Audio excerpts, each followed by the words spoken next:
achieve success with Global.Media.com.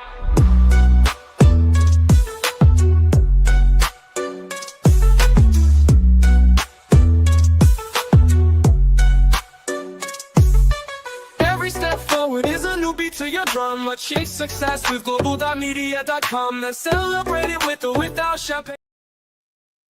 Welcome, my friends.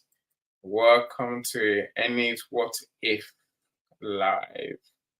This is the room where I talk about what if. What if we achieved greatness? What if we did what we said we would do? What if we followed our dreams? What if we changed the world? What if all the great things, right? Of course, a lot of people rather go down the other route of what if. What if it goes wrong? What if I fail? What if I can't afford it? You know, I'd say I guess I aim to try and implore you to change your thinking. Think of the good sides of what if. Think of the great things that could happen. Think of the positives. The negatives. There's no point being there, because I think when you stay in that negative mindset, only bad things happen.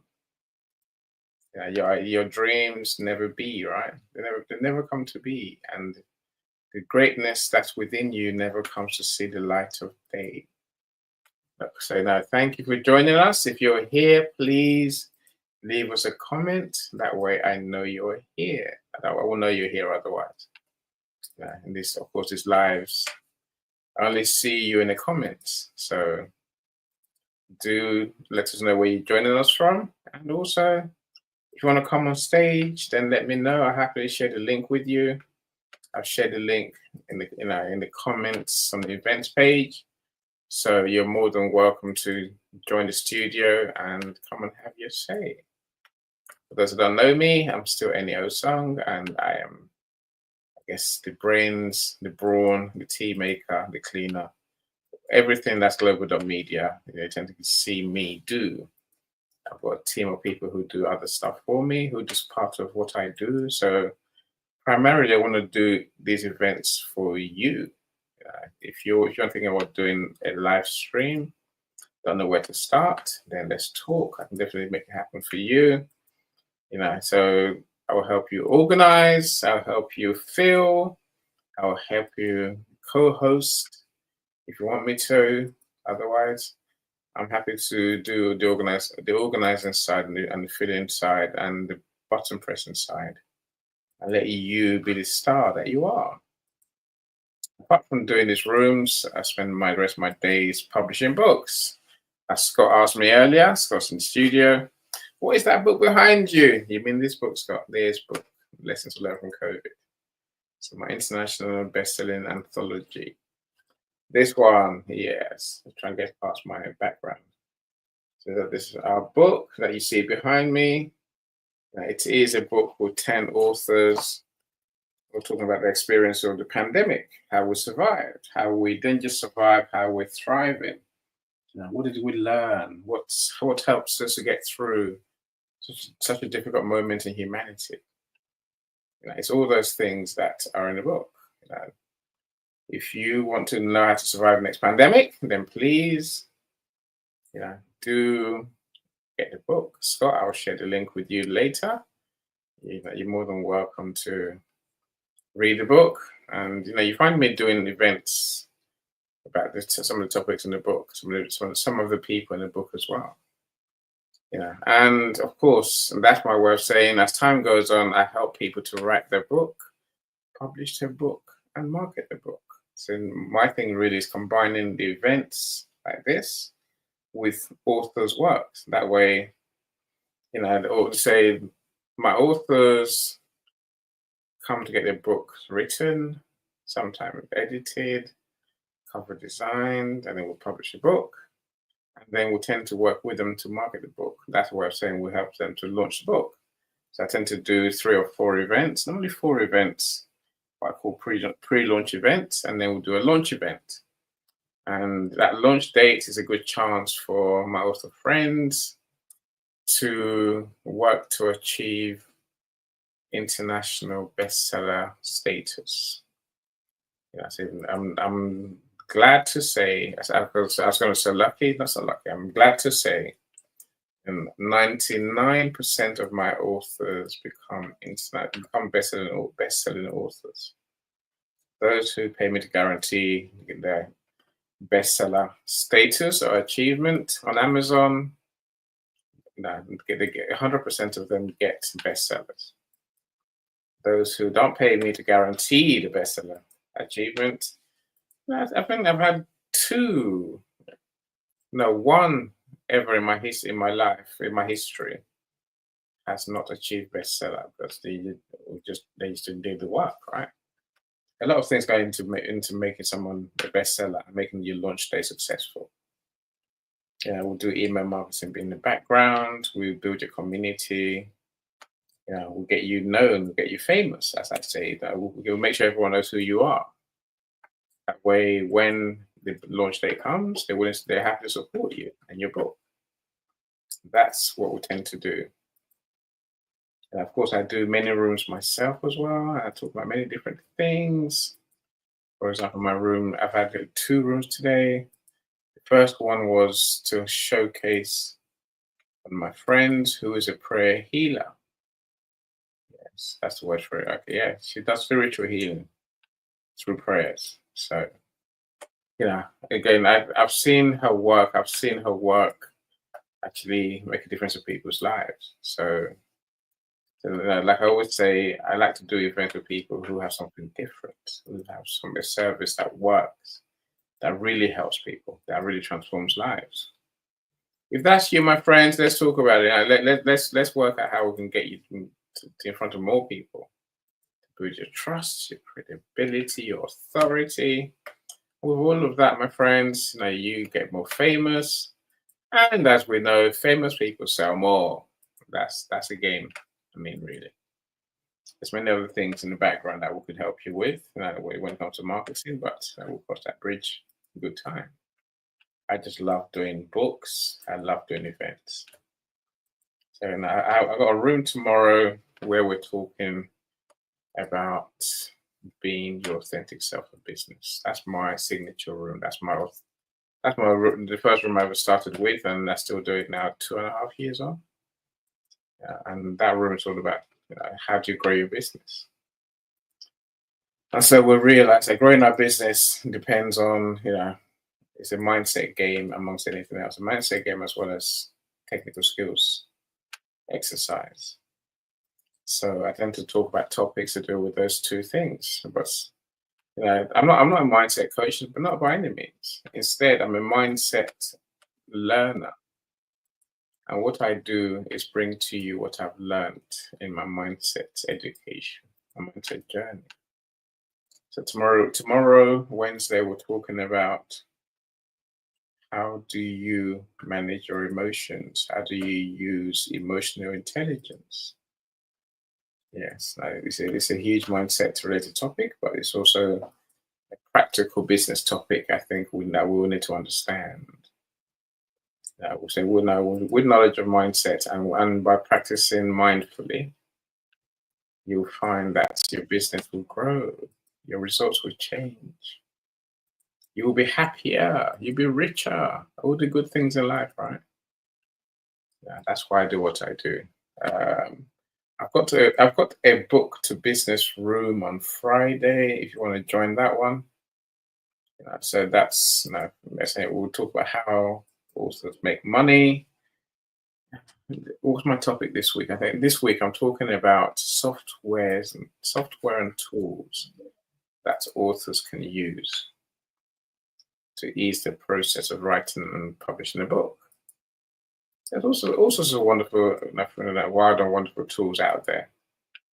I'm going to share with you some of the ones that can help you to gather yourself, to write your book, to gather your ideas, and also maybe help you in the writing process, and also help you in the publishing process. I'm sure. What I share tools with you, I'm sure you're well aware that there's still the biggest person in your whole process. It's not me. is the partners I work with, my collaborations, my experts, the ones who help you. My writing coach, for example, who coach you in how to write your book, how to write your stories. My editors who do the editing to make sure your book is as good as it can be. My cover designer who make your book look snazzy and attractive, whilst being aligned to your topic and who you are as a brand. These are all the things that any does, right? And I get to enjoy life every day. Just doing what I love doing, events and book publishing. Of course, part of the events things I get to have fun, like on days like today. So, I guess my topic today is a straightforward one. It's not rocket science at all. Let me welcome a few more people in the room, then I have to begin. Spencer, I'm so glad you're here. Thank you so much. Spencer is one of our favorite friends because he's always here supporting us. Spencer is deaf, but finds a way to manage in these events and still hear us and take part. Lisa, my favorite Lisa of all Lisas, my favorite Lisa in the whole wide world. She's my favorite Lisa. She will ask me, how many Lisas do you know any? I'll be like, one. She'll be like, oh, well, there you go. It doesn't say much then. But Lisa, you are my favorite soul on LinkedIn. How's that? I give you that much, right? Yeah, Scott says, fantastic. Welcome, Scott. Now you can, I'll let you speak in a second, my friend. I'll bring you up for sure. Michelle B. I'm so glad you're here, Michelle. How are you doing?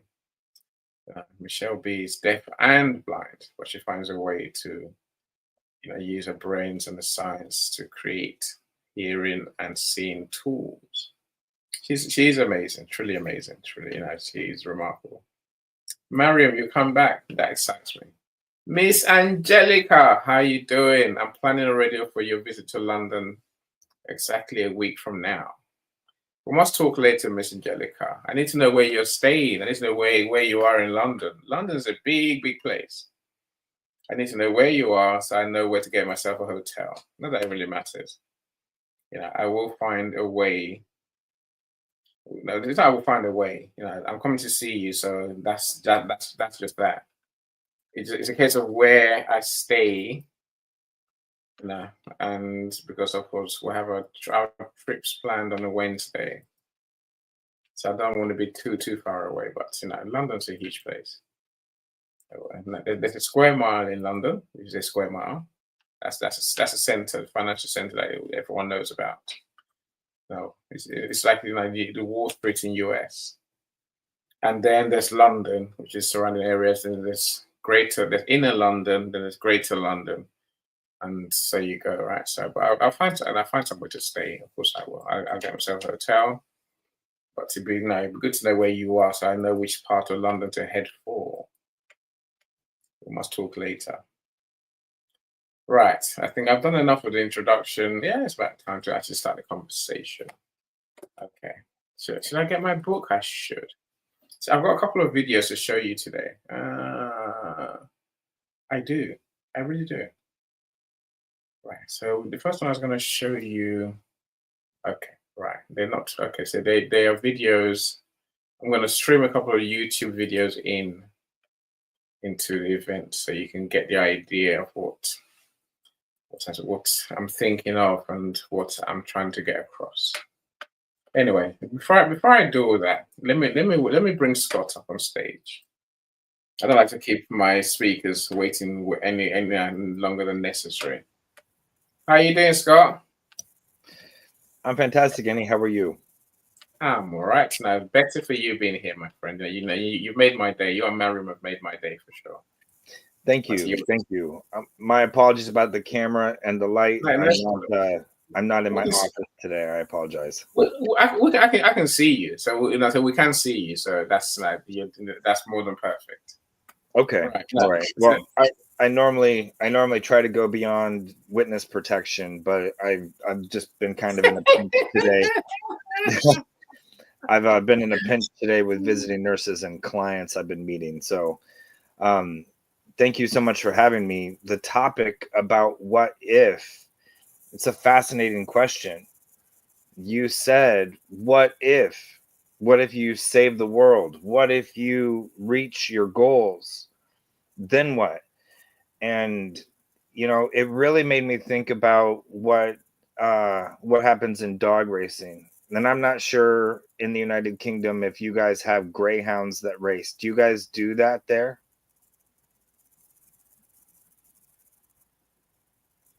Okay. That's fine. I tend to mute myself. Now, of course, we have greyhound racing. Okay. It's a big thing. There's stadiums and all sorts of greyhound racing things, and you bet loads of money. Okay. Well, you asked me a very scary question earlier about what happens. What happens if you win? What happens if you make it? Then what? And it made me think about those greyhounds, because those greyhounds are chasing a mechanical rabbit.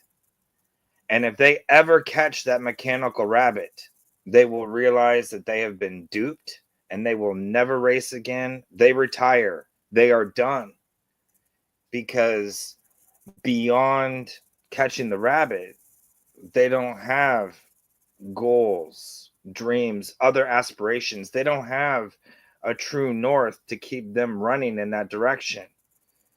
Once they catch the rabbit, it's over for them. And it really got me thinking about what you said. If it all works out, right, you become a best-selling author, you get published, you're invited to groups like this, and you actually get to speak and meet people, then what? So for me, you said earlier that you're not a mindset coach, you're a mindset learner. I think you're also a mindset teacher. And I'm just throwing that out there, that the guidance, the wisdom, the clarity that you give people, the confidence that you bring forward, it helps people understand more of what they want, more of what they need, and maybe more of what they can't, live without. So for me, you had asked, what if you make it? What if it all works out? Right. And so for me, true north is having a different list of goals, different things that you can do. Even if you knock one or two things off that list, you're still running towards true north. And I would just, for anyone that's in the audience, I would encourage you, document your plans, write your goals out, make them tangible, put them in black and white. And I know that may sound trivial, but once they're real and they're defined like that, you can start building a plan of, how do I get there? What are the steps, the actions that I need to take to chase that rabbit, to get closer to catching that rabbit? Now, we're not racing dogs, right? We're not chasing fake rabbits. If we attain our goal, we're not going to fall off, because we still want to win, right? We still have some of that original drive, but there should be an adjustment. There will be an adjustment. Thank you, Elizabeth. Yes. Putting pen to paper, right? It's taking action, right? It's documenting a project plan. And maybe until you do that, their dreams maybe worth having, but not as much worth realizing. For me, I take all kinds of notes. I document every day what I'm going to do, who I'm going to help, how I'm going to do that. And then I actively set about knocking those things off. I don't always get everything done, but I do readjust once I realize the big ones. So this is a room about talking about the subject, what if. And Lisa, thank you so much. I'm glad that you enjoyed that perspective. For me, taking action is the only way to remove anxiety, right? If you don't take action, you'll always be nervous. But even if you do win, right? Maybe you feel self-assured, maybe you feel relaxed. Maybe the heat is off and you don't have to cook anymore. But you still have so much to bring to the world. Any and he tells people all the time, and he helps them drive towards the clarity of what they're doing, where they're going, what's the message that the world needs to hear from them. So please just hear it from me. If there's something that you need to do, write it down, even on an index card. Even take an index card and get started. Write it down, and then do the actions that will get you there. And every day you should get closer. And oh my gosh, if you catch the rabbit, don't quit. Find a new rabbit, right? Maybe there's other people that you can help. There's other things to do. Adjusting the plan is the only way to keep going. And I'm really glad to be here with you all and to learn, what your perspective and your take on it is. I really want to encourage you. Please don't be like the Greyhound. Don't quit when you win. Double down and win some more. So thank you so much. I'm sorry about my dark camera. No, you're the star. You're the star, right? You're not truly. Thank you for such wise words, as Lisa says. It is a great perspective that you have. Doing is step one. But Scott, here's the thing. People are beaten before they even start. Like I said earlier, the what if goes the other way. What if I can't do this? What if I fail? What if this is not the answer? What if this thing doesn't work? Right? So that leads me to say, I'm not a mindset teacher per se, Lisa. I just teach. I share what I learn. That's the thing about mindset. It's a thing where, when you learn something, I think my learning from mindset is simply that it's not that hard. It's not that hard at all. So sharing what I learn with people is just, it feels like it's a natural thing to do. And what I guess this room was initially me and my friend Lolette. Lolette is a entrepreneur coach. That's the best way I can describe her, right? She helps entrepreneurs to implement their big bold ideas. She runs retreats and she runs coaching sessions. So she's the expert, but I say for me, it is more I'd love to share this ability we have to be anything, to be as great as we want to be, to bring great things to the world. Inventors exist. I'm saying, why can't we be some of those inventors? Why are we scared? Why do we think that they're so great and it's not us? I truly believe that it is us. We are those people, right? We can achieve greatness, and that's what I share in the mindset perspective, Lisa. So hopefully people will hear me and then go and achieve their greatness. Not with my coaching, but more. If I plant a seed in someone, I'm happy with that. I do hope people will then go away and go and really, do what Scott's saying. Put pen to paper, make it happen. But that is one of 10 steps that I want to share with you today, my friends. So that there are many reasons that people don't implement. And so I'm going to show you a couple of videos that might help. I'm going to spend some time on my favorite human. That's Edison, Thomas Edison. Sorry, I keep pressing the button and it keeps playing this video. Okay. And Edison, I think, is the greatest inventor of all. He's the greatest inventor of all times. He's the one who's had the most bold ideas than anyone else in human history. And so, the reason I can tell you that is because he implemented. He did, right? So how many of us have ideas every day, Scott? We have ideas. I have ideas every day, right? And again, I think you mentioned quite a few things in your share, Scott.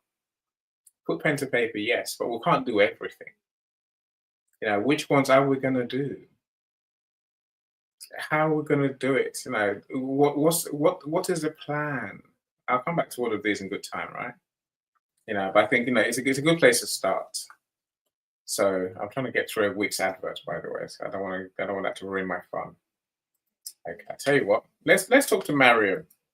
Mariam, how you doing? Oh, Elizabeth is here. Elizabeth, welcome. I'm glad you're here. Carlene, I see you as well.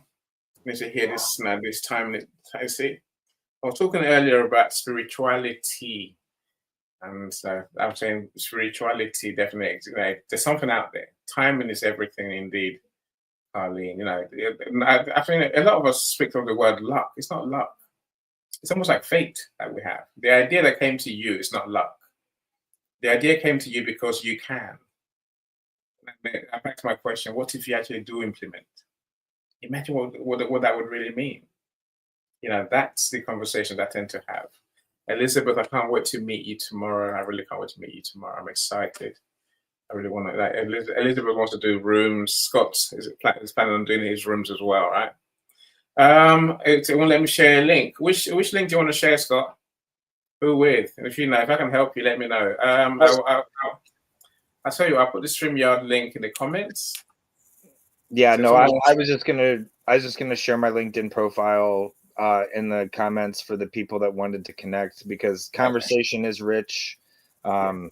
It just wouldn't let me. It told me no thanks. So really, yeah, it didn't work.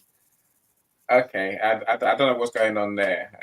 I'll see what I can help. I'll see what I can share your profile. Otherwise, what we'll tend to do at the end of the event, go to the event page. There's a comments section underneath the event, right? So literally put your link there. So put your profile link there. That's my best advice. It's good practice. After all these events, always go to comments page and always go respond. I have to respond to the comments. And they connect to people as well. America, I see you. Regardless of quality of ideas, the key is to start. Yes, I agree. Simply talking about it won't guarantee, will guarantee regret. I agree entirely. So literally, but I think that there's a step before this, my friends. And I know start. A lot of people will struggle with the idea of starting. Oh, my computer's frozen. Scott, I will let you talk for a few minutes. Mariam, I see you there. Feel free to talk for a couple of minutes. Let me restart my device and come back. Right. Scott? Yep. So, Mariam, if you want to have your say, please feel free to share. Okay. Thank you. Okay, thank you so much. Am I audible? Yeah, I can hear you. So we can all hear you. Okay, thank you so much. Good evening, good morning, and good afternoon, depending from where you're watching from.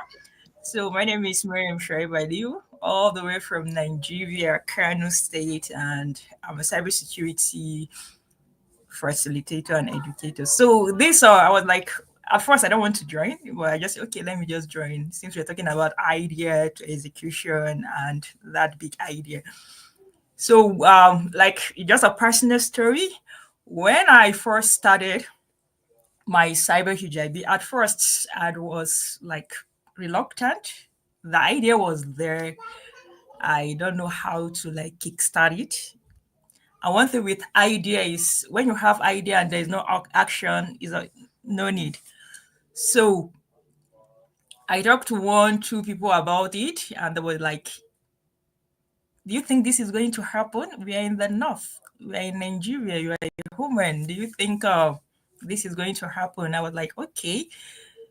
I was fortunate. I met somebody that's not in Nigeria, in the UK, because she was like, "Okay, I like this idea. This is an idea of, in the north, we have women that are not too exposed to the tech ecosystem. And we know what has happened, what has evolved.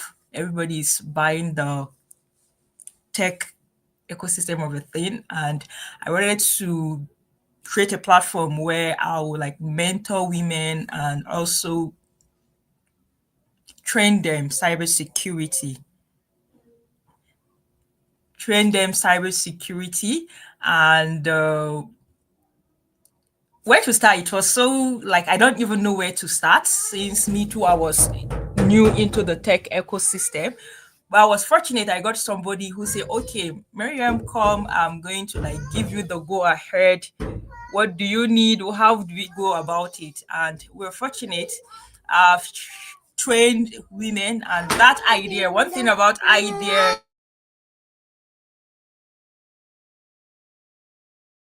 One thing about having an idea is having the audacious move. You have to have an audacious move of executing that idea to achieve your goal.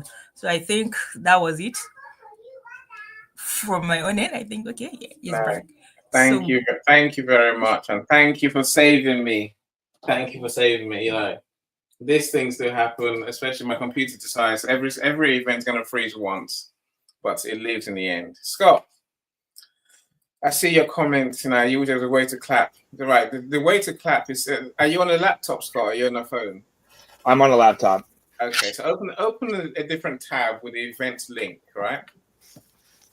So open a different tab with the event link on YouTube or on LinkedIn, should I say?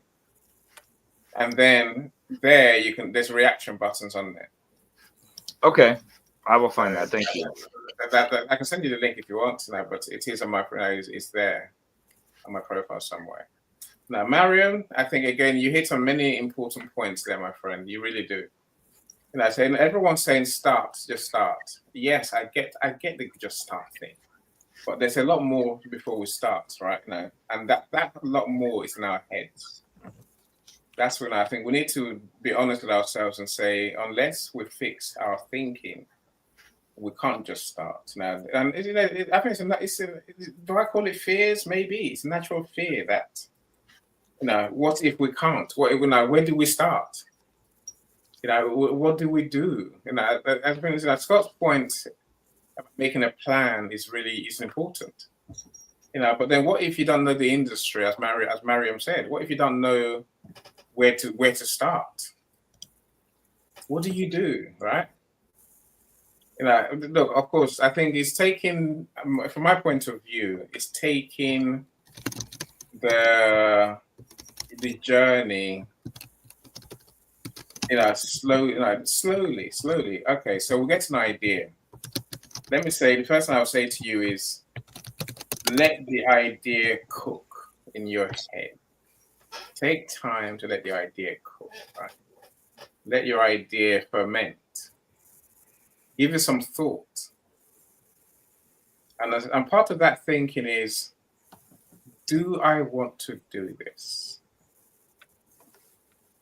Do I want to dedicate the time, the effort, the pain that's going to take to do this? You know, say maybe we're stuck in a world of two different types of people, Scott and Mariam. Now, some people there's people like me who are potentially gung ho, super confident. I'm going to do it because I say I'm going to do it. And then there's other people who, you know, they are a bit, they're scared of, you know, so they're rather, no, they just don't, they rather think, what if it goes wrong, and then never do it. There has to be a happy medium in between where we think, all right, does this idea fit with what I want to do? You know, if I get, you know, let's say I get an idea about how to improve toasters, for example. You know, toasters for bread, right? Do I really want to give it the time to invent a better toaster? The answer is no. The answer is no, right? So it's not just that. No, you know, unless I'm willing to commit entirely to the project, then I am literally never going to do it, right? You know, it would take time. You know, I like your point there, Scott. You know, start with the why. You know, why am I doing this? Do I want to do this? Do I want to do what it takes to make this happen? So it's only when you commit to those and say yes, yes, yes. Yes, Scott, I do want to do this. This fits in with who I am, who I see myself as, who I want to be. This fits in what I do, what I want to be known for. Only then will I even begin to think, okay, now we'll get to steps 2, your point earlier, Scott. how do I do this? But that's a real big question. Do I want to do this? Yes. Okay. How do I do this? And the how is, it could be a lifetime thing. I assure you. No. Again, a lot of people get stuck on the how. They're like, "Ooh, yes, no." I could give you the mindset perspective. Of course, I can. Visualize. I can see the journey from beginning to end. Can you really? You can't. We can't. Exactly. I say that because, Scott, you've been in business for years. Mariam, again, you've been thinking about your work for years. 10 years. Same here. Right. 10 years as well, Scott. See, the difference between me and you, my friend, is that where I am today is not where I started. Not by a long way. I've moved so far. In my early days, I spent my years doing social media posts, doing websites, doing email every day, doing marketing, networking, and marketing and more marketing. I never knew that 10 years later, Scott, I'll be doing less to earn more. I'm doing events and books to earn even more than I ever earned doing marketing, right? Same as now, say when I asked a question yesterday in the comments on the event page, Leslie Flowers, Dr. Leslie, as I call her, she put a comment saying, people don't implement their ideas because they can't see the journey. They want to see the journey from beginning to end. But in reality, all we can do is begin, start, commit and start. And then the journey will unfold in steps. Sometimes, just that, this idea is a bad idea. Sorry to tell you this. I'm saying it just is, right? It's not the right idea for you, but you think it is. And so life will tell you maybe in a couple of months, maybe a couple of years. No, pivot left, go right. Are you with me? The straight line that we think in doesn't exist. But we have to be willing to put the work in and then make those turns where necessary. So maybe part of the journey that we envisage, Mariam, is that we want a clean and unique solution. Again, this is important because unless your idea is different, why would you do it? Someone else is doing it already, right?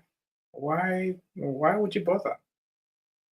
So we have to create a point of difference between our idea and what others are doing, which then brings us to Mariam's point. If it's a new industry, different industry, what do you do? I don't know, and I know nothing about toasters, right? At all. That's my example. I know nothing about anything apart from what I do. You might believe that, but it's probably not true. But I don't know much about most things, right? And it's very hard to create a world-beating idea in a sector you know nothing about. Right. Which brings us another part of the requirement to bring your broad idea to life. Mariam, had a good strategy there in terms of talking to people in this sector, people who do know. And that's half the answer. Talk to those who know. The other half is simply you have to embark on a mission to educate yourself. What's missing is two things: knowledge and the mindset. And I see a lot of people learning mindset, Scott, every day. Now they go to rooms every day. They read mindset books, loads of them. You're like, it's not just me saying it, but Proctor said the same thing. When you're here learning mindset stuff, you're not really learning. You're like, well, of course I'm learning. You're learning, but you're not learning the right thing. Let's say that, right? You're not learning what's going to move you towards your bold idea.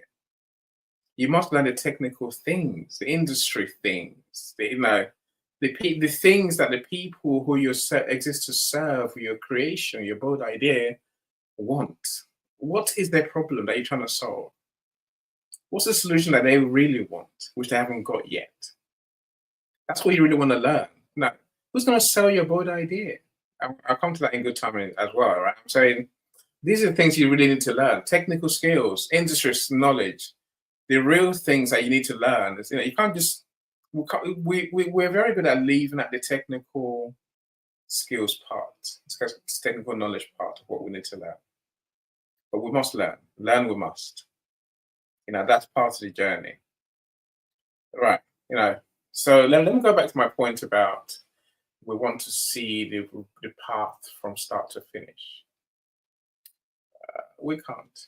Let me show you why. I'm going to play a video very quickly. There's a couple of minutes, I think. Let's hope it works. Yeah, it should work. So let me play this quickly. I'll put it on mute. How do you do it?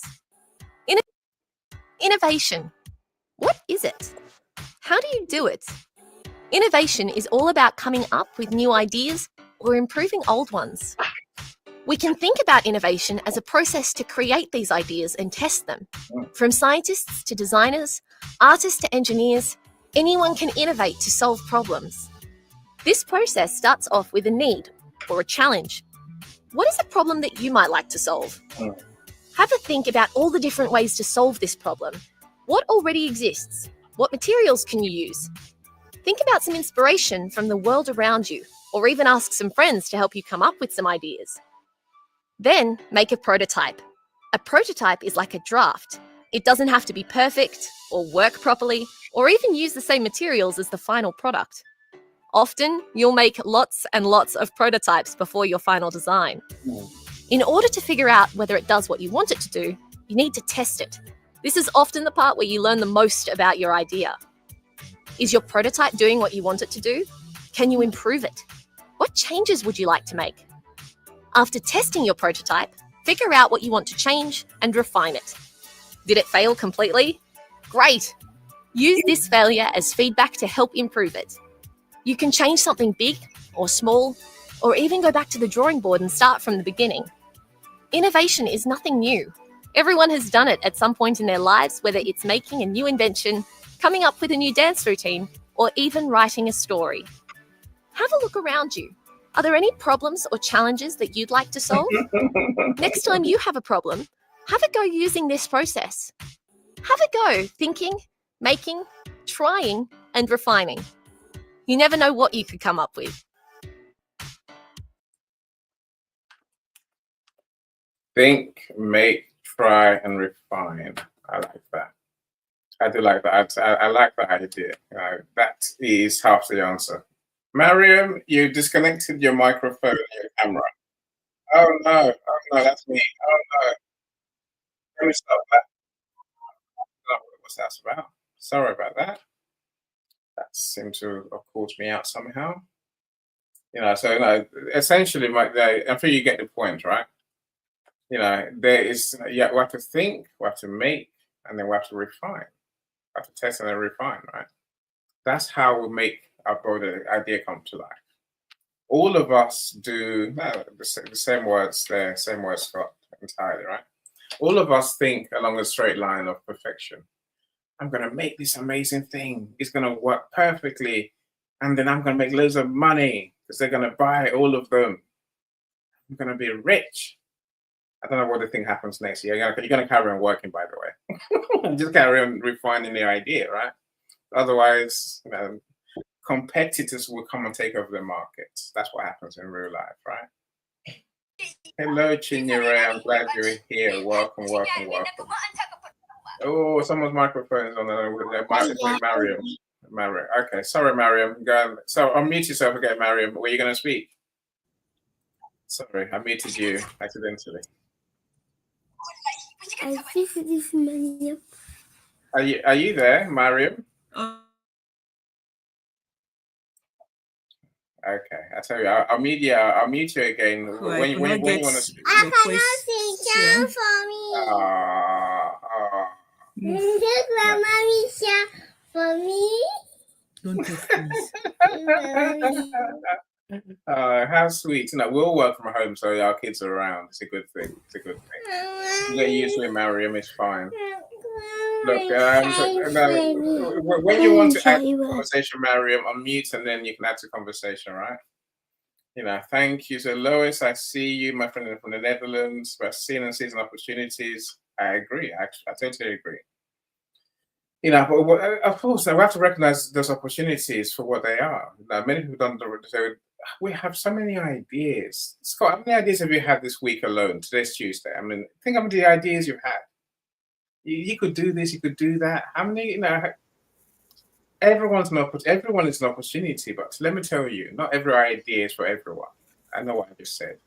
Not every idea is for you, because we can't do everything. Not everything is in our wheelhouse, right? It's just not. It's trying to work out, what is my gift? What am I willing to chase? What am I willing to create? What am I willing to sacrifice everything for? So you'll come to that. I'll tell you why in a second, right? You know, it's opportunities, yes. You know, maybe, you know, it was what Scott said earlier. Write it all down. Write every idea you have down. Write it down. Write it down. Have a notebook. Write your ideas down. You know, and so the smart people will review the ideas they've written down. That's once a week, or that's once a month, or that's once a quarter. I'm saying that you review the ideas and you fit it into your scheme of things that you do. Does it fit into my scheme? Yes, it does now. Maybe it didn't last week, but it does now. Actually, I can actually build on this, right? Now, this is part of the process, my friends. You know, so I think a big part of, you know, does it fit into my wheelhouse idea, decision, you know, is conquering our fears, Scott. A lot of people will say to you, oh, it's not right for me. What they mean is that I'm scared I can't do it. You know, and the mindset defeats them before they even start. They tell themselves, oh, other people can do it better than me. It's not for me. I'll leave it to them. No, don't. You know, it's a very fine line between recognizing what's yours and what's not yours. But don't give up an idea out of fear. Yet, and again, not knowing how you're going to do it, that's not fear. That's just that's reality, right? You know, but you know, if you don't know how you're going to do it, again, back to our main point today. Take the first step. Commit to it, and then learn as you go. Learn as you go. Now, Scott says, "Now, Scott, now, your comments, explain them to you here, so you might as well tell me what they are. Save me reading." Oh yeah, absolutely. Just as we were talking about this, you know, everyone wants to jump right to the conclusion, right to the end, but you can't eat the goal like a sandwich, right? You don't eat it all in one bite. You take bites, just like you take action. Yeah. Right. And to just work it like the same process means that you tackle small parts of it, right? Like Michelle says here, push yourself off the hill, right? You got to keep going, right? But if you just take small bites, it's not as hard. It's not as paramount of a challenge, because you can take action and you can do some things about that. The other thing I would say, that, you know, if you talk yourself out of it, you can leave it for others. But if other people do that for you also, then it never gets made, and we never have super crispy, awesome toast. Right? we live in a world where we want that, but no one's willing to take action and make it happen. Yes, no, look, I can see that. I agree with you entirely. I totally agree with you. You know, the more likelihood, Scott, is that if we leave it, someone else is going to do it. And then people turn around and go, oh, but there's so more ideas. No, they can't steal your idea. It's an idea. You haven't done nothing with it. Until you make it, it's not a thing. Michelle might disagree with me. I know Michelle well enough, so she might disagree. But I think it's only when you start implementing, when you start designing, creating with your idea, that you have something. Now, there's a lot of people, and Michelle included. I'm glad you came on stage right when you did, Michelle. They want to go and patent the idea. They want to go and patent this new toaster. You see where I got the toaster idea from, the last video, right? That's when I was going mad. What toasters? Anyway, you know, So my friends, a patent is not your first destination. Creation is your first destination. Putting it, making it happen, making it is your first. That's your first step. When you begin to make it, of course, you can sell your idea to a company, Michelle. I give you that. You can sell your big idea to someone's going to make it instead, right? I can't do it, but you can have the idea. You create it in my name, in your name. Whatever arrangement you come to in your patent thing, right? I'm saying that's fine. But don't tell yourself that the idea is a valuable thing. The making is a valuable thing. Who's going to implement it? Michelle, how are you doing? Are you? Yeah, you're on mute. You're on mute. I was unmuting. No, I didn't even know I was coming in. I just got it back in, and yay! the StreamYard was blind. Yay! So what is our topic? What are we? Where are we? And this is your what if room says, but actually, how do you link my idea to implementation? Why do people get stuck on the idea and never implement? Because they lack accountability and self-discipline. Yeah, that's for sure. For sure. If you're gonna make it, you have to have discipline, right? Discipline is telling yourself, like, you gotta be able to do the things you don't want to do to get the results you wouldn't typically get. Like, I don't want to wake up on this property. I don't want to advocate for our basic rights to be met, but I also don't want to sit here and be quiet and let somebody else make these decisions for me. Yes, I agree. So it is about, again, committing to do the work. To committing into yourself first and foremost, I think. And you gotta be unwavering. Yeah, maybe it's also seeing the end. Now, we mentioned this briefly, Scott, earlier. We have to visualize the end. Visualize. It's a blessing and a curse. Right. I totally agree. I say that you visualize. Maybe it's just see something. Because if you don't see the end, a lot of people never start because they think, I don't know what to do. It's never gonna work. But if they can get in a picture, however wrong it may be, believe you me, your picture will be wrong. Don't get me wrong. As Scott and I just mentioned, plan, do, check, act. I hear a lot of people say that it's not possible to have faith and fear. And a lot of people say this, and I feel that that's where if you do your mindset shifts, I can be fearful, and it's my faith that carries me through those moments. Yeah. Well, and it's one of those. I think that when it comes to like this topic, it's literally a mindset, and it has to start with self.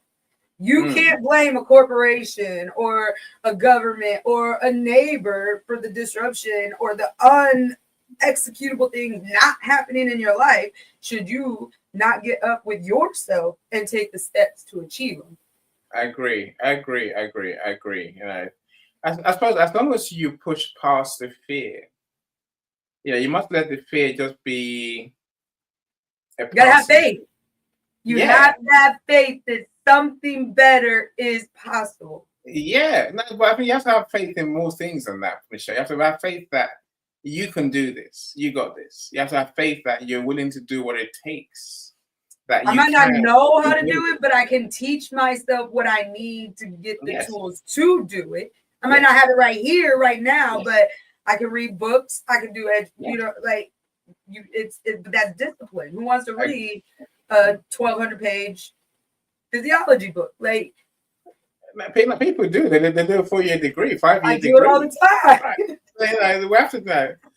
But a lot of it is that faith in that you are that person who does, right? If you're the person who gives up on ideas, then it's very hard to say to yourself, I can, I will, because you won't. Because you haven't got the faith or the discipline, the consistency, the passion. Are you with me? And you just not. I would rather write the paycheck than wait for the paycheck. That's a way to put it, right? That's a way to put it. John, I see you again talking about your orphanage, right? This is one that gives me feelings. Let's put it that way. I could say many things, but I call it feelings, right? A lot of people starting off for profits.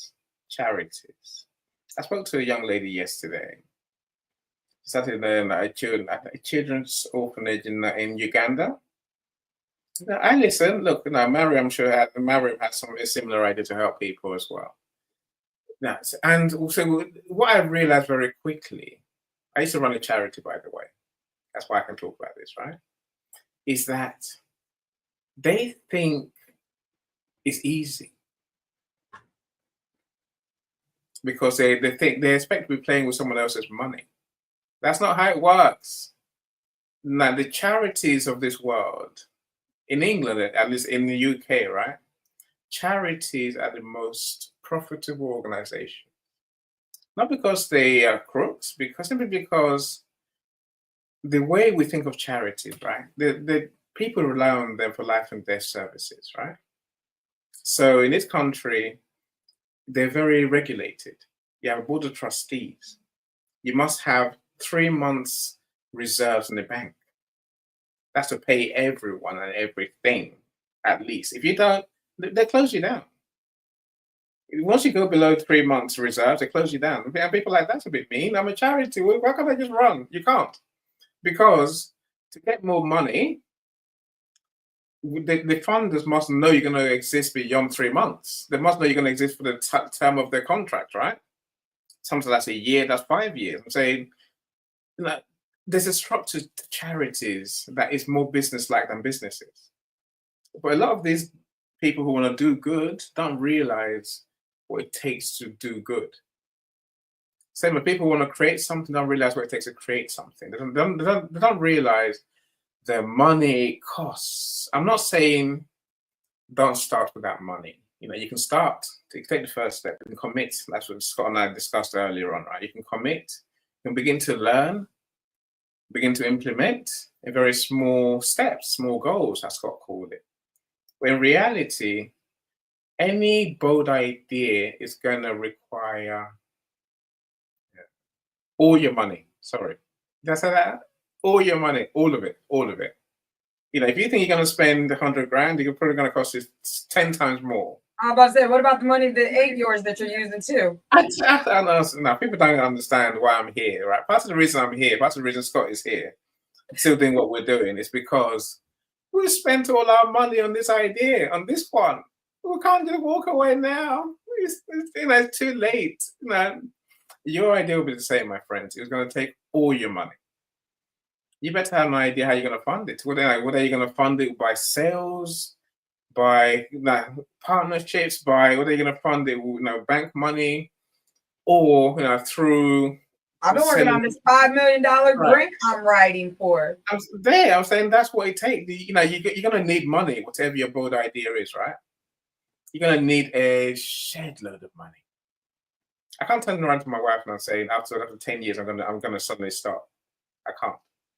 That's the straight divorce. And then What talk was to the you point of again. starting? And they keep right. We're saying the same thing, right? And Michelle said, "Don't give up on your ideas. You can't. After a while, you really, really can't, right? You really can't." Scott, I like your point about competitors. You are your biggest competitor, but literally, forget anyone else who's doing what you're doing. If anything, it's rather than worrying about people stealing your ideas, competitors, worry about how they are cornering the market. I'm not saying copy them. I'm saying the fact that they're doing what you're doing. Lack of the absurdity of how they look trying to replicate your style. Right. They can't replicate your idea because your idea is your idea. Right? They can replicate the idea. They can never replicate the self, the authenticity, that person. Nobody's going to be Michelle Ramos. Nobody's going to do my presentation. You can talk about the content all you want. No, but even then they can't replicate that. No. Scott does psychometrics. I've done psychometrics. He does his in a certain way. I don't even know what psychometrics is enabled that. I'm sure I do if it was a different word. Like psychological tests. That would be so that I'm for my experimental psychology degree. I have to go through that. I'm saying no one can do it the way he does it. I'm not saying he's the best ever. I'm saying he does his way, right? He's got a certain battery of tests that he runs, that he offers. Different. He's got a list of tests he offers, I've never seen the full list. I can't tell you what it is. I can't copy his business in that sense, right? No one can copy. We can't copy someone else's business. We just can't. So now, don't worry about competitors. Instead, use them as further faith that there's a need for your industry. So I think the biggest risk that people don't realize is that just you doing what you do in the world is a great risk, because it tells me there's no real market for what you do. Competition tells you that people really want what you do. Embrace it, but make sure you stand out from competitors instead. Stand out from those in the market. Mariam, do you want to share, or are you? Can I leave you in peace for a minute? Mariam? Scott, stop typing away. Talk to us instead. He's making notes. You can have the mic, Scott. Go on. Sorry about that. I should have muted myself so I didn't make noise while I was typing. Okay. As long as you're not typing in the comment stream. When you're on stage, I tell people off of typing in the comment stream. Well, I had to type what I was going to say so it would be clever. What I would say is they're not tests, right? Because tests have wrong answers. You see in there, they do not have any wrong answers at all. I was trying to be cute. Psychometrics are simply they measure the mental states of what you prefer the most. And a lot of people talk themselves out of doing the assessments because they're afraid that they won't know the answers, or it will be like an IQ, like a Wonderlic exam. And it's nothing like that. You really just put things in order. I mean, is it more for like just data accumulation? It is. We really focus on the golden circle. We look at what drives your behavior, right? So we start with why. We look at what style you demonstrate when you show up, right? How do you prefer to behave? And then what talent, skills, and genius do you flex the best? We look at in what order do you think about things, and what is the best flex that you have. It's really very easy. I recently did it and I published my own results just this last week, but so many people talk themselves out of it. They can't ever get engaged. The biggest thing that we use them for is for job seekers that are looking to be an interview sniper, right? Maybe they want to get the very first job they apply for.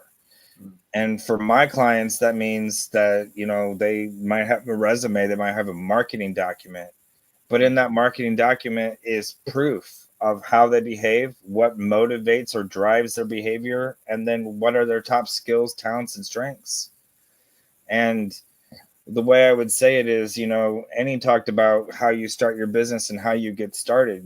For me, I didn't know that psychometrics existed until 10 years ago. And when I was introduced to them and I was debriefed and I got all of the answers about myself, it was the very last day that I doubted who I am, where I'm going, or what I'm doing.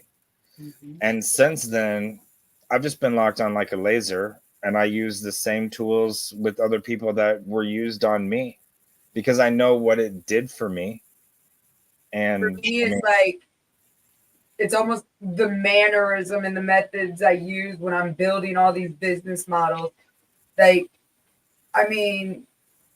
To be able to get the utility patent is going to be one thing. And so, I know I created something that doesn't exist. But then that's the thing. Everything exists.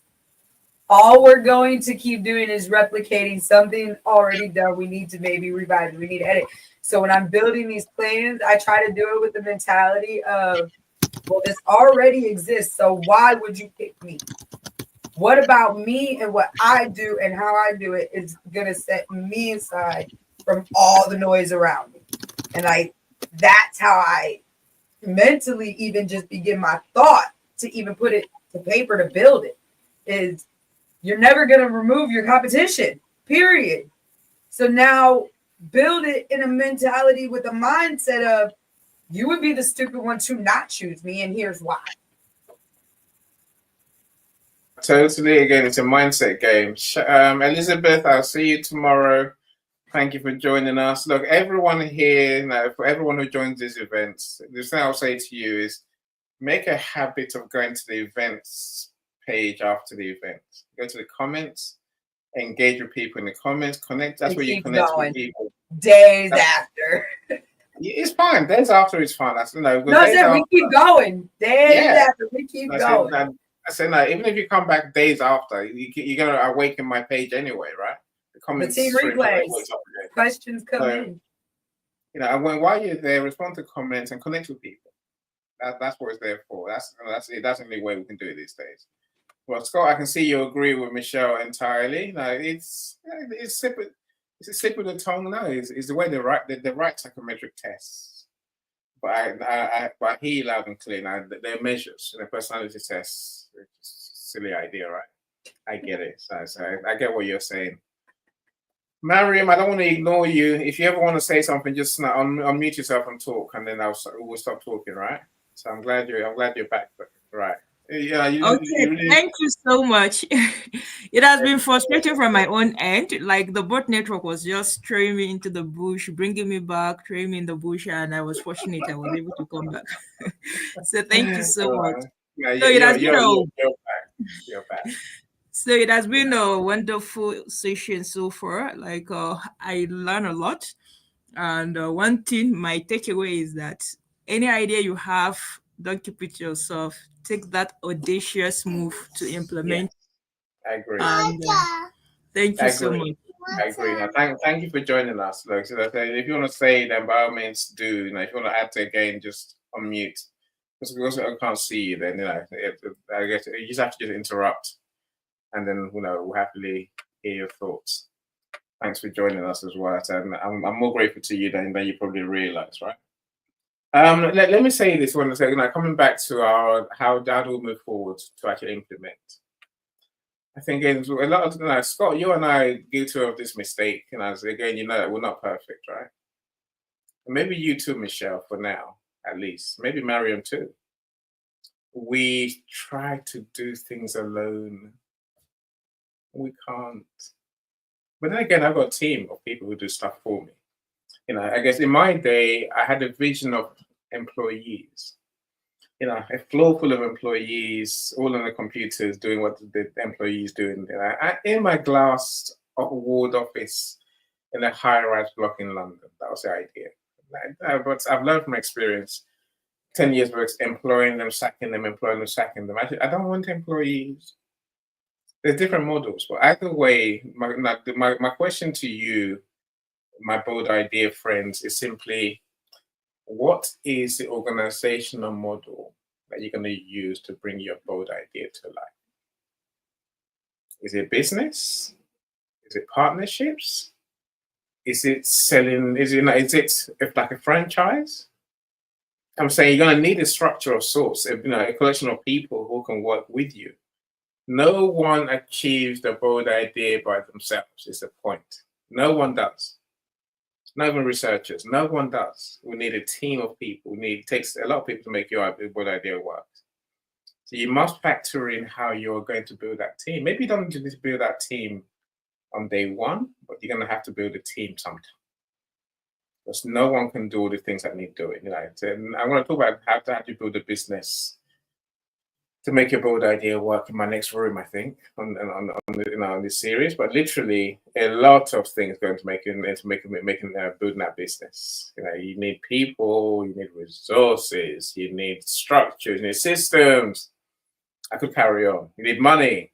You need HR. You need people. You need recruiters. You need trust. Saying you need managers. Say that one right there. Right. You need. But that's a people thing, right, Michelle? No, that's not a people thing. That's a self thing. It's all right when it's just you. When you run a company, you're gonna have to have, again, Scott, and I know some of your personality, metrics out there or measures out there, right? And it's not trust or no trust. Everything's along a continuum. right? It's You know, discernment. I personally have to. That's why maybe people look at don't rate statistics and they don't understand, like, maybe the board not being in place. But I've watched companies throw it together, build these quick boards, and 2 years into it, I'm watching the companies dissolve because the way that they rushed into it, they didn't build the foundation they need. I would rather know that this decade was invested in building those relationships and trust. And the trust for me is I got to trust you that when we disagree or misalign, our manifestation in this global corporation will not crumble because of a disagreement. Mm-hmm. I got to know that we can have your opinion, my opinion, and we got a middle ground to come to. Yeah, I would love to say you're right. You're right. I just said you're right, right? But you're I'm no, waiting, you're, but I'm you're, waiting to you're, see the choke. yeah, but you're wrong. You're wrong. I tell you why. Anything that involves humans, good luck with that. That's one way I look at it. The other way I look at it is I've learned the science of managing people, and I'm still bad at it. It's not just because I'm bad, it's because people are people. People. They're Life unpredictable. happens to them. And they do stuff that I least expect. And then you trust them is fine, Michelle. But this is the hardest part of, maybe this is the hardest part of this whole conversation. Getting the people side right is hard. Like you say, it brings out many businesses. It brings out many. Even right, but people won't tell you that. They say, employ them. I hire them. Like, no. I don't mind hiring them. I'm like, after I pay them, I expect that trust, and most of them blow it. But do you trust yourself? See, I trust myself. No, I trust myself to do the work. I don't trust myself to manage them and to mollycoddle them. I don't like. I'm just being honest. I love people. So for me, where those are two different things. So where you would struggle with that would be somebody you needed on your team. I wouldn't need that role on my team, but then there's other areas you don't need that. Do you see what I'm saying? Like everybody's team would be different based on what they need. See, if I could trust them implicitly, my business will grow exponentially. That's the truth. The right people in the right jobs, committed, passionate, able, So you were trying to say that yes, there does have to be trust. Right. And I agree, but I'm saying, but getting that trust is harder than you think. It's nearly impossible. You trust it's not yourself. Impossible, clearly. Trust yourself. Trust myself. I do to do the work, but then, like I say, there's different models, and rather than employing them and having to pay them, I'd rather have contractors. But then you trust yourself to hire the right contractor. You guys keep saying trust, but I keep hearing buy-in. Yes. What is it? Explain that, because I don't know buy-in. Yes, I agree. Commitment to the cause. I have to buy into the mission, to the cause, to the purpose before I'm going to invest. I have to buy in before I'm on board. You guys keep saying trust, but when you have buy-in, you have trust. You have shared understanding. I agree 100%, but I know I struggle with that. That's why I work. For me, trust is daily work. I will never get to a finish line, but I know that like my past created that damage, and that's why I keep me and Annie. We have these offline conversations all the time because Annie's the type that he instantly gives all trust, and then when they break the trust, okay, you took it away. I will instantly give respect, and I will be utter respectful, and I have to slowly build trust. It's not an overnight process. It does happen through trial and error. It does happen when it's safe. Yes. So you're absolutely right. And I'm sorry to interrupt. You guys. No. Don't leave us to it. We just carry on nattering all day, me and Michelle. We do. You know, but as you say, Scott, now the people side is the hardest. I really think it is. It really, really is. People think money is the hardest. The people side. Yeah, the people side is the very hardest. I don't do I there are lots of coaches out there that answer questions with questions, even if they know the answer that the person's looking for. They want to guide you on self-discovery because they want you to come back next week and pay them again. They want you to go on the journey yourself as opposed to just looking at the evidence and using that. I use evidence-based coaching because we don't always have time to take 6 months to get people One from answer. the driver's seat to the winner's, circle. Yeah. Sometimes I like that how you just described it. Those questions. It's like, can you not send me on a goose chase? Can you just say what you mean and like in my practice, when my clients are working with me, they ask me questions. I will usually have a user's manual of their what, why, and how. And because I've been doing this for 10 years, they'll watch me switch to the page where I'm looking for the answers. So they buy in. They buy in right away because they know I'm not making it up. Right? I know, or they know that my process is not about me. My process is about them. And when we look the answers up together and we solve that, I mean, they're bought in, they get to where they're going faster, and they are on their way. See, for me, that builds trust. For me, that is that safe, vulnerable space to build what I need for. See, look at you smiling, and you know I'm right. I tell you why I'm smiling. And look, as Carlene says, you can't legislate for people's behaviors. It's not, as we're talking, as you know, I hear you, I hear Scott, I hear you loud and clear. But I think to myself, I don't sack people on day one. Maybe I've sacked 2 maybe on day 1. I know some you should have stacked in the first 2 minutes. So bad manners. I just can't cope with bad manners, right? People's behavior is a problem, right? Everyone I sack, it's normally after I pay them a few times. And I realize your buying is not really buying. So much, it's because, as you're saying, Michelle, it's when I think, you know what, I've been at this for so long now. You know what I think. I know what you think. Just do the work. Do what it takes. The organization is more important than either of us. But I'm the most important one at this. It's my company, right? So eventually, I'm left to read and write attacks and say, right, there's going to be one person left at the end. There's 2 things that are gonna survive: the company and one person. Who do you think that's gonna be? I hope that the company I'm building outlives me. Listen, me and the But company. that's the legacy of it. Right. You're gonna have, say, buck up or leave. In the end, I make them leave. I think for me, it was the discernment of I have business models that are transactional. And I think my conversations would be fully aligned with how you're speaking. But then I have legacy models basically that are transformational.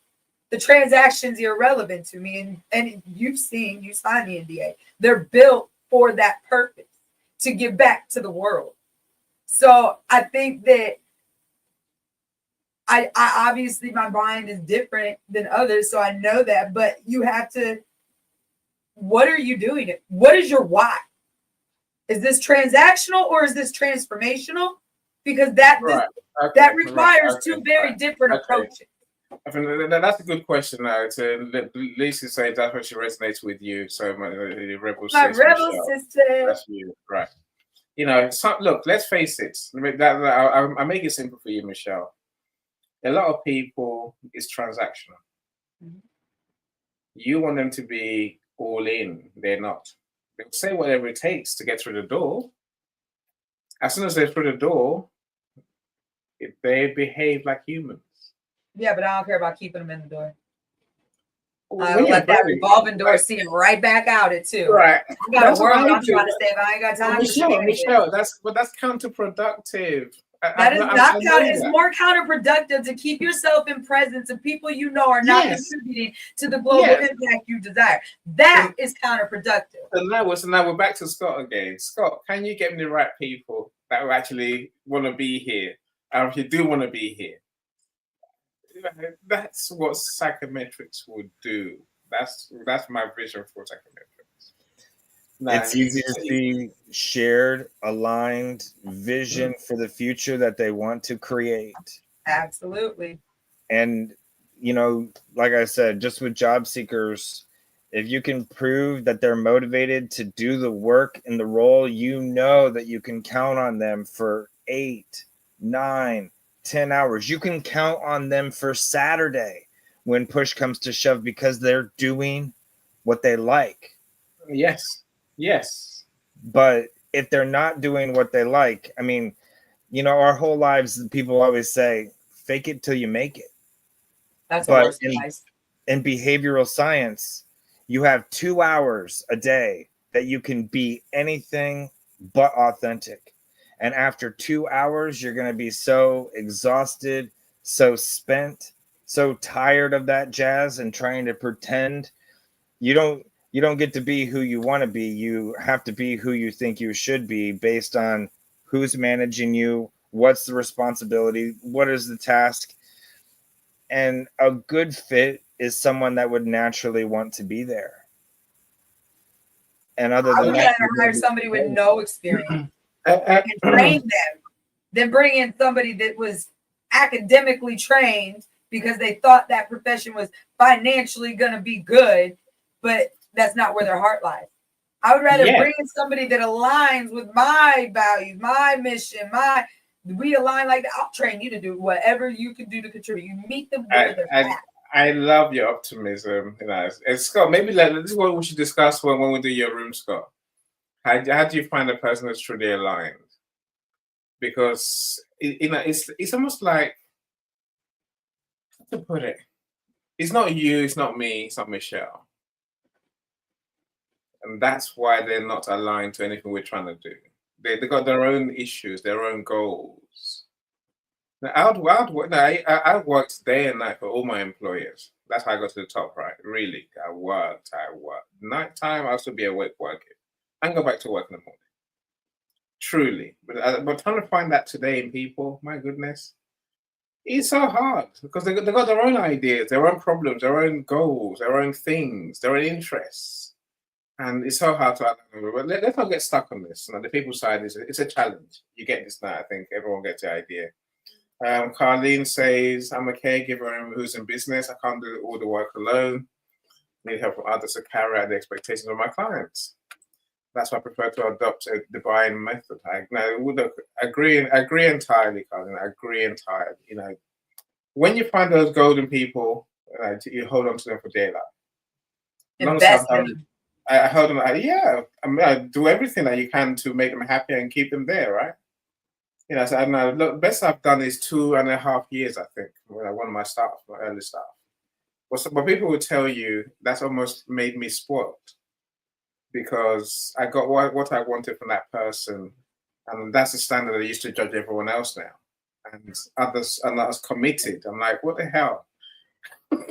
Damn, bar too high for me. I tell you. Look, here's another big part of bringing your bold idea to life.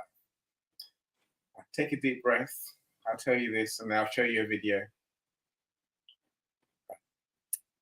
Your bold idea is not new. Michelle said it just now. It's not new. So, by definition, your bold idea is doomed to fail. Sorry about this. And I know what I'm saying to you. That's the reason I'm telling you this, right? So you're gonna need more than one bold idea. Yeah. Hell yeah. No, seriously. No one's ever told you that, Michelle. How many ideas? And you already know how many ideas are in my reserve. Right. This is the truth, right? If you don't believe me, my friends, let me show you a quick video. It's about a 5-minute video, 4.5, thereabouts, 4 minutes video about my favorite creator of all time.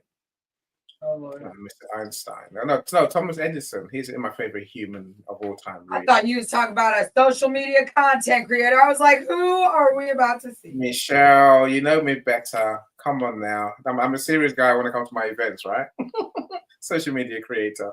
Give me so let me play this and let's talk about it. Now, Jay says self-made is ego, a team builder's reality. I agree with you. I agree with you, Jay. I agree. And so Michelle says self-made. Do nothing is self-made, man. Nothing's self-made. No. There's no way. You yourself weren't even made to be brought in this world. Two had to tango. It's true. Well, it's true. It's true. Emotional support system, backbone and essential in this aspect. I agree. It takes a village. It takes a team. You need a team. Village. Call it. But you need a team of sorts, right? Yeah. But like I say, let's dwell on the idea that you need more than one idea. Let's watch the person who had the greatest number of ideas ever. How many failures got him? I tell you. Now, this is where the truth lies when it comes to creative, my friends.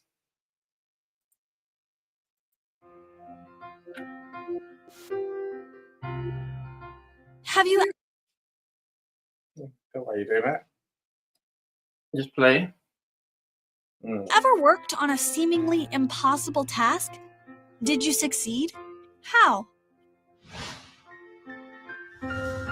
Thomas Edison worked on thousands of seemingly impossible projects, but he proved many inventions were possible.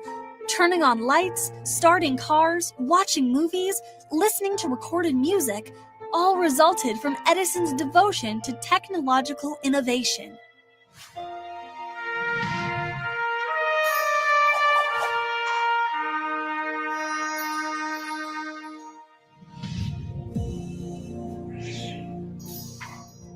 On September 4th, 1882, in Lower Manhattan, New York City, Thomas Edison stood among 6 jumbo electricity generators of his own design at his Pearl Street power station. At 3:00 p.m., he turned them on. In the surrounding neighborhood, incandescent lights illuminated in 82 homes and businesses. Edison, born on February 11, 1847, grew up in Port Huron, Michigan. He was deemed a troublesome student at school, so his mother, a teacher who saw brilliance in the young boy, educated him at home, encouraging him to study a broad range of subjects. His mother was right. At age 15, Edison learned telegraphy and spent the next 5 years as a telegraph operator. As he worked with the machine, he saw ways to make it better. In 1869, he moved to Newark, New Jersey, and built a personal laboratory to pursue inventing full-time.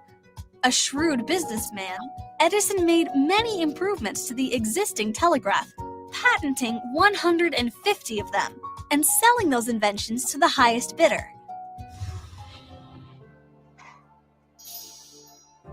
In 1876, Edison established the first ever industrial research laboratory in Menlo Park, New Jersey. Here, he assembled a team of brilliant scientists and inventors to help him innovate, many of whom were entrusted by Edison to be partners in and managers of his companies. Many of the devices that Edison gave the world had been created and built upon by others before him. But Edison's great gift was to perfect those devices and make them ready for use in everyday life. Indeed, the inventions that came out of his research facility changed the world and earned him the nickname the Wizard of Menlo Park. In 1877, he invented the phonograph, the first instrument capable of recording and reproducing sound. Hailed as a genius, Edison became a celebrity, even demonstrating the device to the President of the United States. The Wizard of Menlo Park's next act was to illuminate businesses and homes with electricity. Not only did he invent the first commercially viable incandescent bulb, one that was long-lasting, safe, and inexpensive, he established the first power company to bring electricity to homes and businesses. In 1891, he patented the kinetograph, a motion picture camera, and the kinetoscope, a precursor to the movie projector. Even late in life, Edison invented. In 1912, at the request of his friend Henry Ford, Edison designed a car battery for the self-starting version of the Model T car. On October 18, 1931, Edison died in New Jersey. At the time of his death, he held a record 1,093 U.S. patents, proving his belief that if we did all the things we are capable of, we would literally astound ourselves.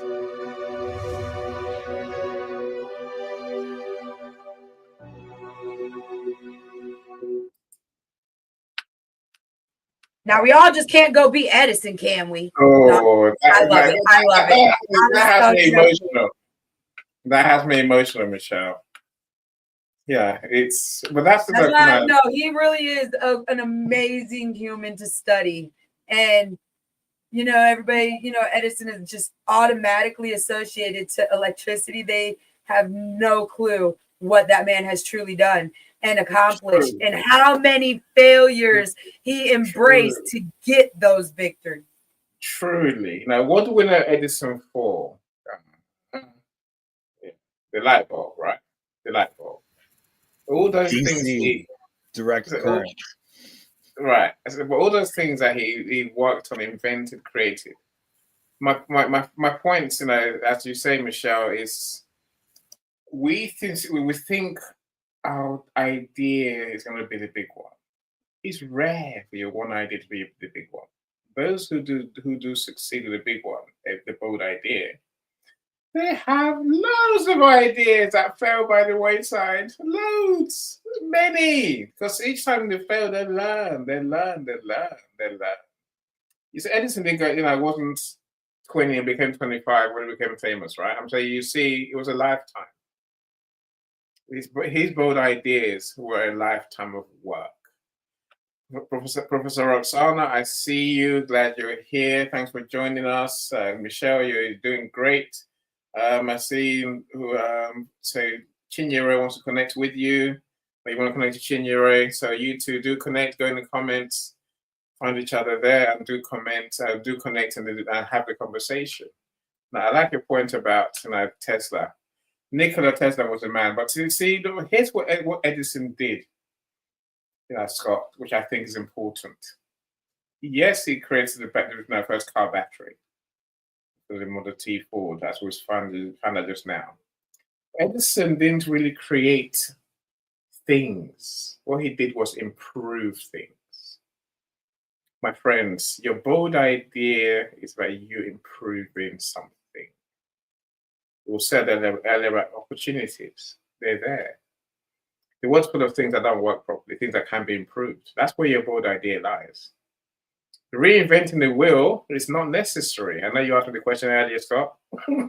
Reinventing the wheel is not necessary at all. Now, find the thing that you can make better, to give people a better solution, a better answer, to solve the problems better. That's the answer. That's your bold idea. But you're going to have to come up with many bold ideas to get that one they're going to be remembered for, truly. Now, my question to you is, what is that? What are those ideas? Again, I'll take you back to where Scott and I started today. We all have so many ideas. Write them down. Write them down and work through the ones that fit your priorities, fit your vision, fit your values, fit your target audience. I'm saying, we have ideas and we just let them go. We drop many of them without thinking twice, right? Learn to write them down. Be more methodical. That's how you have a bold idea. Many you try, many will fail, but some will succeed. One will go big. And then now you're really talking. That's how you go from start to finish. Don't just start one and expect to hit gold. It doesn't happen. That's not how it works. Go on, Scott, please. Yeah, and the only thing that I would add to that is when I heard you say that, I thought everyone else in the group was thinking that they needed to get a home run. You only need one home run idea. I would say don't worry about just hitting home runs, but try to get on base. Right. I was about to say load the bases. Get on first, get on second, get on third. And then you don't need a home run to score, right? but you got to get on base, and you can't get on base if you don't try, if you don't start. And then he's completely right. I always carry around. Usually, I have a pen in my polo, a pen in my shirt, and I always have paper, because as I'm ruminating and thinking on failures and processes or projects, I come up with a workaround. But if I don't jot that creative spark down, I'll forget it and I'll be on to the next. So Annie is completely right. Just please don't worry about only hitting home runs. Try to get on base too. Okay? That's all I And want once to you say. write it down, that's the first step. Like, it's a dream. It becomes a goal once you write it down. Well, you can build a plan once you write it down and start breaking down the steps of what do I have to do to realize this, right? Like, so Will today, right? He had to talk to an engineer. That's me. He had to talk to a project planner. That's also me, right? We have to get other things aligned for his goals. But I started taking notes on that today. And it wasn't even what our meeting was about. It was a byproduct, because he knows what I do and I'm helping him with a different project. So I started taking notes, because if I don't take the notes, there's nothing I can do with it. So thank you so much, Annie, Michelle. Thank you. Oh, thank you. Thank you. I mean, we're grateful to you for being here today, Scott. And I say I can't wait for my friend to hear more of your wisdom for sure. Michelle B would definitely want to connect with you. She would like to want one of your psychometric measures. So do talk to her. Connect. So go in the comments and do connect with her. She's an amazing person. So I'm glad you're here. And Chinyere, I agree. Edison's story is emotional. I do get emotional when I do. There's many more videos about how great this man was. If you see his journey to create the light bulb, the safe light bulb that we all know today, and call it what you like, Scott, it's still the light bulb that we know in our houses, right? That's it's a journey. It's a journey. It makes me humble. It makes me realize the journey is a long one. Go on, Scott. I was just going to say that if we did it Edison's way, we would have power generation stations all over the place, because he was a direct current guy. Yes. Tesla did alternating current, and you can send that over distances. And Again, took it and made it better. yeah, the amazing rivalry that they had really moved us into the 21st century. We owe both those guys. Their competition made us all better. I'm about to say that is a we're always like collaboration over competition, but some competition is healthy. But it's collaboration in a way, because they were feeding off each other. It wasn't competition. In these days, it looks more like, for me to win, I must destroy you. For me, it's competition should be called jealousy these days. It's not competition. It's improving, right? It's improving, and it is building on what we have and what we know. I say again, I can't state it enough. That's where the bold ideas really lie. Let's not try and invent the wheel, as many of us think we need to. But some will tell you technology gives us a chance to create even new things. But if that's where your bold idea is, seriously, then good luck with you. Good luck with that. But just create. Hey, you signed my NDA. My new idea is gonna be amazing. But I do got like 50 other ideas that got me to that idea. When someone gets me to sign an NDA, as soon as I sign and read the information, I forget the whole thing instantly. Otherwise, I might fall prey to your NDA. I might fall prey to disclosure. And he thought I was crazy, Scott. I'm like, bro, we can't have this conversation about NDA. He tried for 2 days. I'm like, not till you sign an NDA. Honestly, that's Michelle for you. Look, there is that solution where you can patent your idea. No, don't forget that, right? So that maybe that's where you can hold it. So Chinyere calls an ideas bank. Yes, that's what it is, really. But act on the ideas, as Scott and I just said. Act on the ideas. It's not act on the ideas straight away. Let's say, look over that ideas book that idea's back. Look over it periodically and see what's there, and begin to think, what can I do with this one? And I learned the hard way. The past is the past, right? You can't change it. And moving forward, there are situations and moments where somebody rightfully should be given a second chance.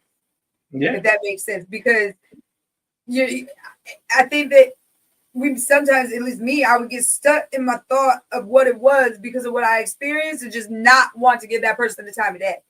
It took a lot of work to realize that area was bad, but maybe because I wasn't meeting them where they was, and this area is where I can meet them and it can actually be good. Yes. Look, again, the mindset game, the past is the past, like you say, Michelle.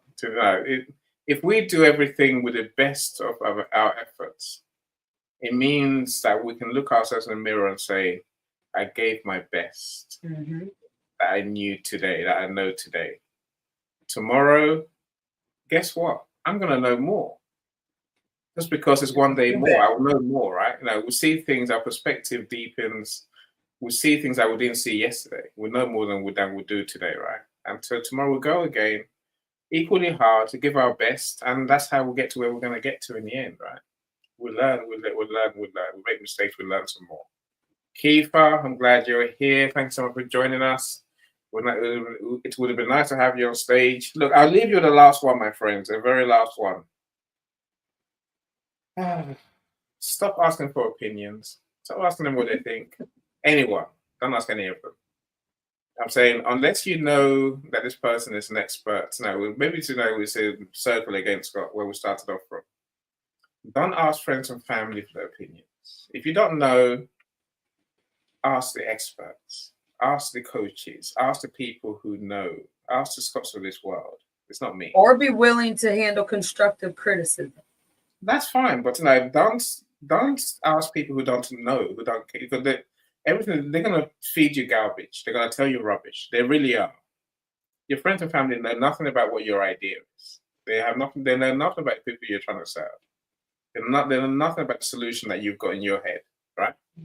So stop asking people who don't know anything about what you're trying to do to give you the what do you think? No, I don't care what you think.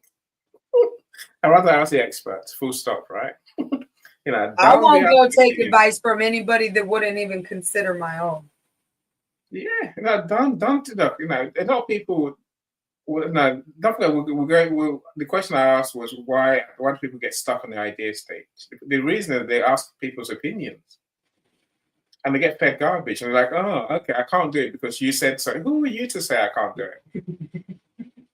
I never say you can't do it, and that's when I will entertain any idea. And if you take the time to explain to me what this might mean, how this works, if you believe in it, especially, and if you're committed to it, you'll find I'm your biggest fan. I will cheerlead for you any day of the week, because I truly believe if you put the things we talked about today, you will find a way to make it happen.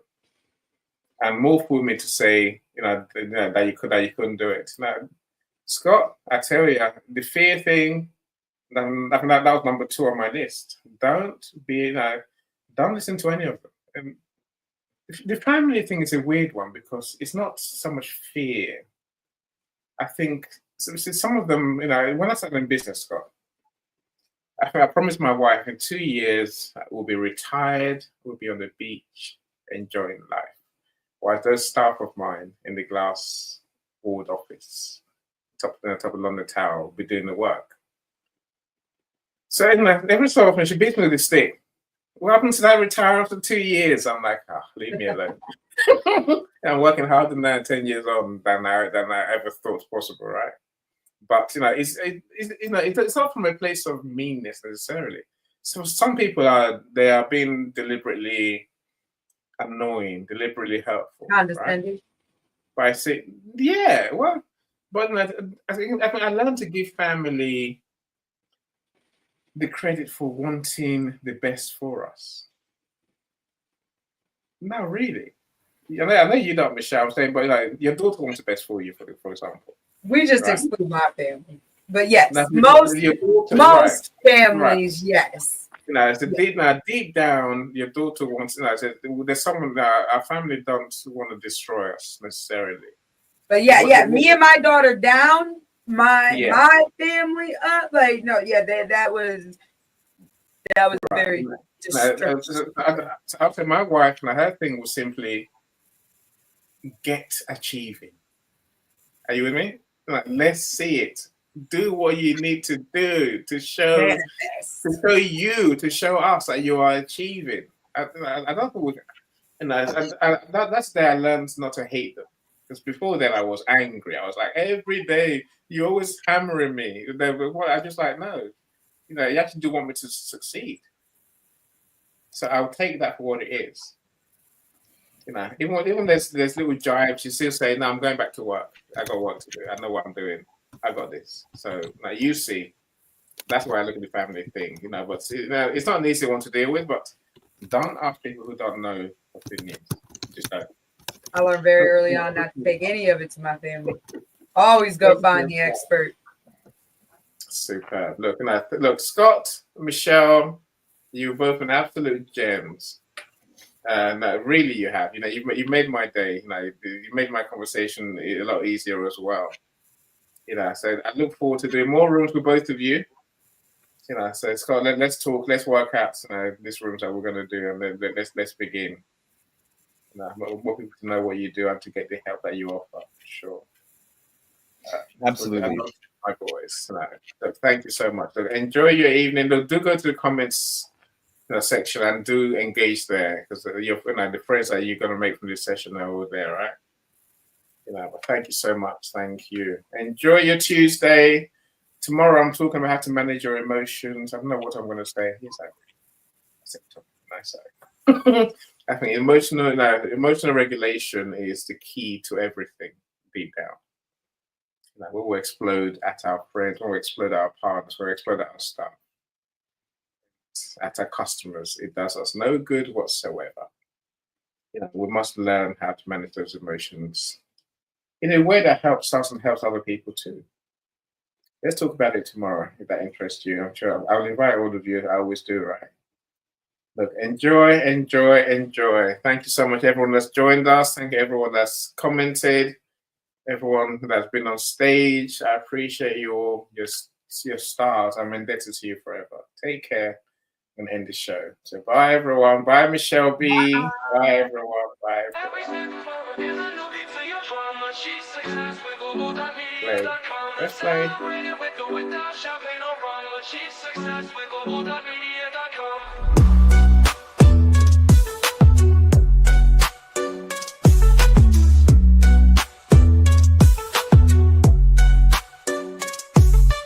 Every step forward is a new beat to your drum. Achieve success with Global.Media.com.